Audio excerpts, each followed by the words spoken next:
Bayan, sa punto pong ito makakapanayam natin si San Remigio, Cebu Vice Mayor Alfie Reynes para kamustahin ang kanilang lugar na niyanig ng magnitude 6.9 na lindol. Sir, magandang gabi po sa inyo. Okay. Magandang gabi po. Hello, good evening. Okay, ma'am. Ma'am, magandang gabi po sa inyo. Yes. No? Alam Good po evening. namin, abala kayo. Maraming salamat po sa inyong oras. Ma'am, Yes, kamusta yes. po ang lagay ng inyong munisipalidad at inyong mga kababayan dyan?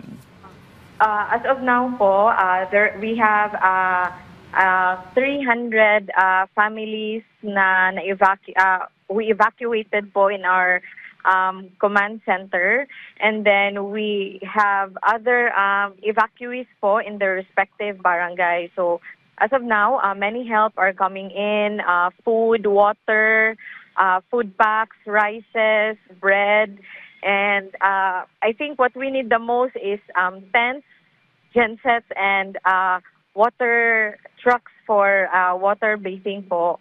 So as of now po, we can still feel aftershocks, which we believe is the reason why our constituents wouldn't want to go home. They wanted to stay in our evacuation facility because the aftershocks are like the earthquakes, no?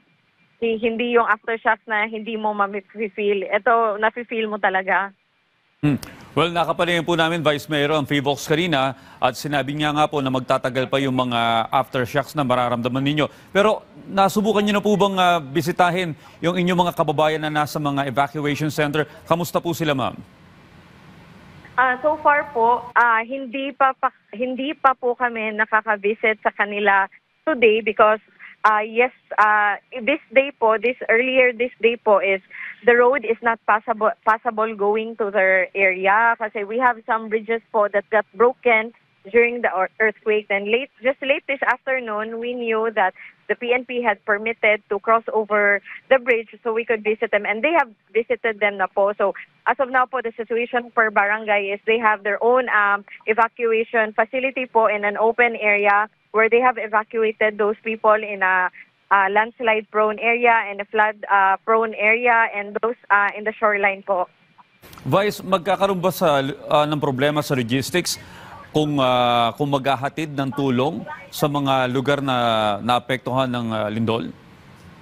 Before po, that was our one of our concern po, you know, the transferring of logistics. But now po, it's okay na because some of the bridges are already passable. You just have to make sure to pass slowly.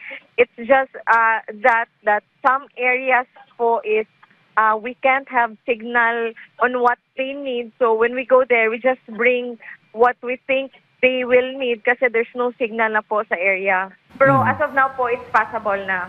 Okay, Vice Mayor, bilang panghuli po ang inyo pong mensahe sa inyo pong mga kababayan. Could I say it in Bisaya? Sure po. Go ahead, ma'am. So, sa ako ang tanan na mga konstituente sa lungsod sa San Remigio o sa mong silingang lungsod sa Dakbayan sa Bugo, magpabilin ta na magbilantayon, magpabilin ta na magsunod sa mga latest news no og updates gikan sa ato ang command center o gingon man magpabilin ta na magampo na luwas ra gyud atong kahimtang despite sa ato ang gisinati na paglinog dirin sa ato ang probinsya. Marami pong salamat at ingat po kayo dyan, Vice Mayor Thank you. Alfie Thank you. Reynes ng San Remigio, Cebu.